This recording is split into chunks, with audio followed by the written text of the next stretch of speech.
Hello, friends. Good day. It's been a couple of months since I did the podcast here. I've been, you know, going through some process. Um, First things first is that we are building our platform, the Uvera platform. Like you guys know, I run a digital distribution service where we help artists distribute their music to major digital stores. And then before now, we were running on a third-party application. But the third-party application had a lot of limitations, and then we just thought, what the heck, let's build our own, right? So we started a process, and for the first time in my life, I had to put together a team of developers to build an application, and that kind of like threw me right into the depths of the world of application development, DevOps, the whole agile, running a development team, doubling as product manager and project manager, all in one, overseeing a team of developers, back end, front end, UI, UX, so the whole nine, yeah. Because we have to develop this platform from the scratch. Big ups to our head of technology, Kelvin. This has been an interesting experience for me building Uvera, digital distribution service, and I've learned so much. Building a product. Building a product gives you like some sort of superpower, because it means that you can. It's like building a house. The limit of the building is only in your imagination. The limit of what you can build is only in your imagination. And that is one feeling that I am taking away from this process.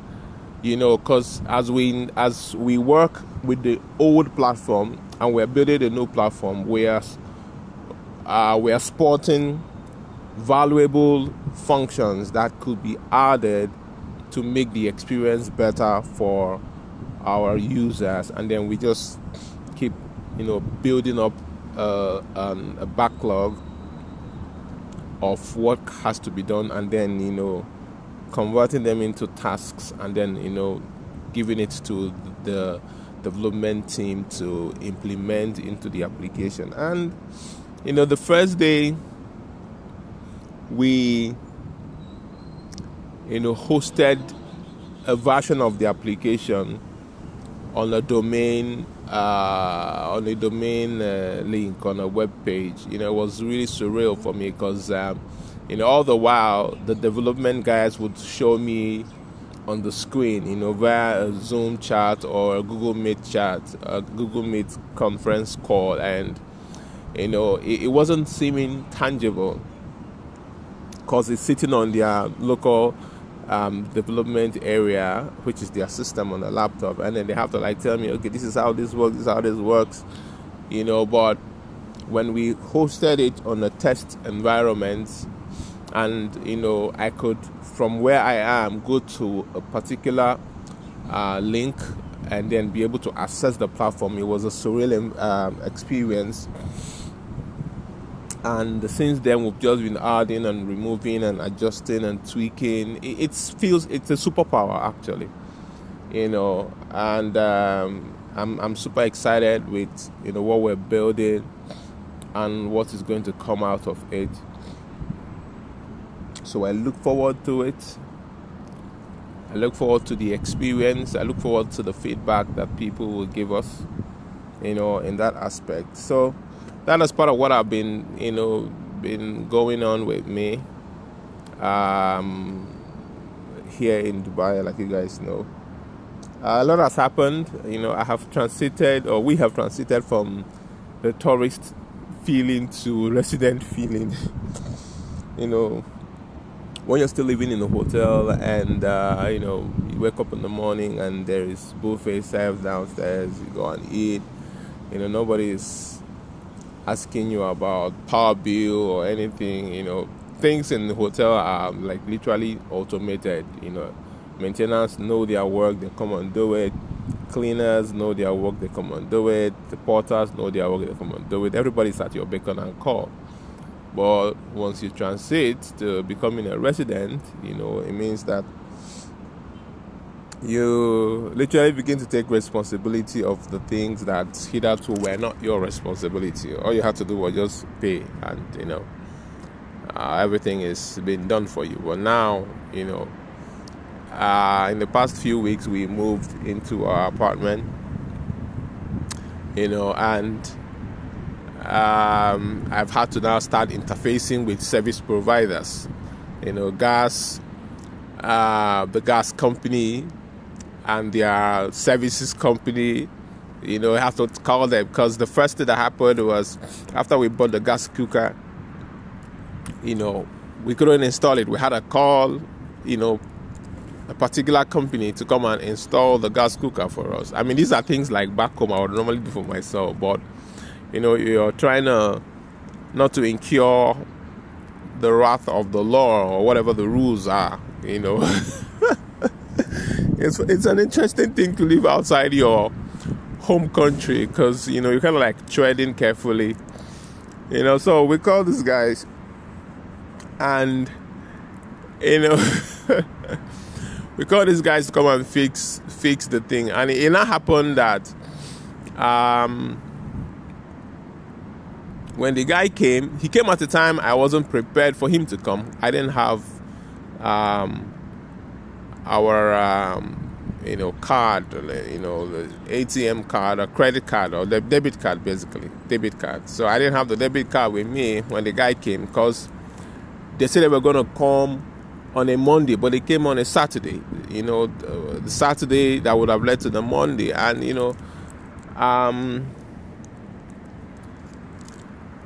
you know, my wife had gone out with the only card we had at the moment.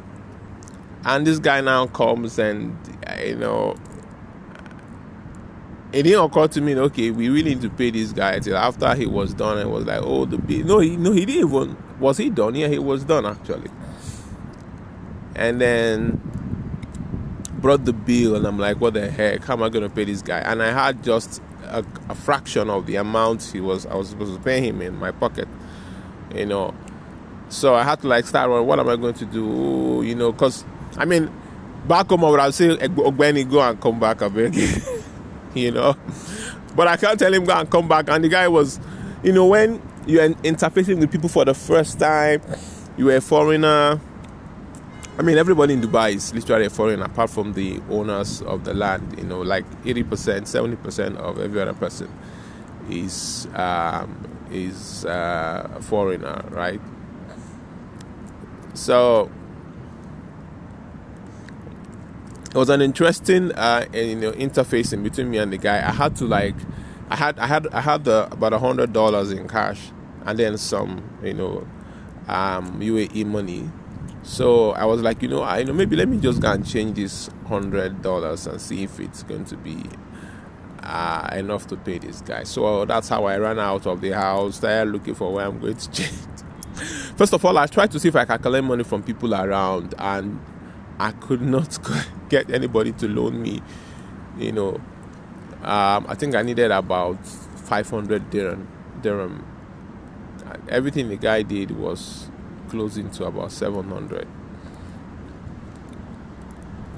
I had about 200. I needed like 500 more. I'd be 400. Yeah, 500 more. You know, and of course, literally everybody that I saw within the building that I saw, not, you know, with nobody could loan me that amount of money. You know, in fact, you know, for during that period, during that time, for a few minutes, you would just feel lonely, you know, because you can't even, you approach people to ask them for help, and they they won't even let you finish saying what you wanted. They will just say, "Oh, sorry, I can't help you." You know, unlike, back home where, you know, people know you and you know them. I mean, maybe I didn't find the right person to ask, because I believe in humanity, and then that there is always good people around. But for that moment, all the persons that I saw within the building, I couldn't get them, and I even couldn't. The guy who was doing the job wasn't going to even listen to me. He was already becoming very agitated and saying I was wasting his time. So I ran out of the building, started looking for where to change money. Thank God there was a mall nearby. Of course, my wife was not around. She was far away, so there was nothing she could do. So I go to the mall, change the money. 100 dirhams, $100 was around 300 and something. That was not enough. I mean, I was thinking it was going to be enough until when the conversion was done. It occurred to me it was not enough. So, man, I just put on my Niger cap, because apparently after the guy worked on the gas cooker, it wasn't really working yet. He had connected it, but it wasn't working because the company in charge of the distribution of the gas, had to tweak something with the gauge or with the gate for the gas to begin to come out of the pipe into my gas cooker. So I decided that, look, I'm going to tell this guy that he didn't do the job, so therefore I'm not paying him complete. That when the next person that he says is going to come to finish it comes, I'll pay the person. So I came back and, man, I just closed my eyes and I don't send. I just told the guy, look, I can't give you this amount of money. This is what I can give you now. 500 dirhams. I can't give you the rest till the guy that is coming to finish the work finishes the work. So the guy was annoyed. The guy was annoyed. I mean, I didn't care, because I can't help you at the time. You either have to come back when I have my credit card and I can pay you, or you take what I have given you and, come back when your guy that is going to do the remaining part of the job comes back, then I can give them the rest. So the guy said, you know what, no problem. The guy left the money for me and was like, when should he come back? I told him, I think in 2 hours, because my wife was already on her way back. I said in 2 hours.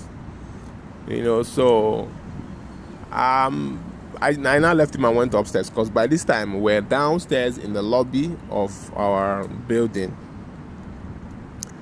So by the time the guy, I left him and went back upstairs. I wasn't going to let him or any other person just disturb my peace for money that I know I have.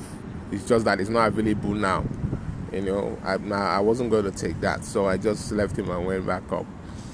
After a while, my wife came back and I called him on the phone. He came back and, we sorted things out and I paid him and all. But, the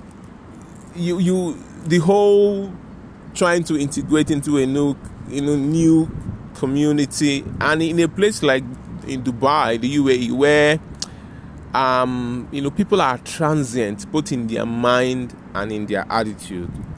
People are transient, so everybody is a temporary resident. So everybody you see around is a temporary resident, because of course the owners of the land aren't much, and then there's language barrier, there's culture barrier, so it feels like being in a very long train ride, right? Where nobody's getting personal or trying to get attached to anybody. Everybody's just focused on their journey. That's how it feels like to be here. You meet people, the next minute they are gone. In our hotel, many of the persons that we met, because we really stayed in that hotel for a long time. Many of the persons we met when we came in By the time we're leaving, they were all, I mean, a month or two into our staying, they were all gone. Sometimes you have even forgotten that, oh, you actually met someone like this. So people were always leaving. There's the residents also, but there's no attachment. There's no foundation. There's no depth. But anyway, that's how it has been for me. And here. And, so catch up with me on the next episode of Life with Barry Martins. And have an amazing day. Bye.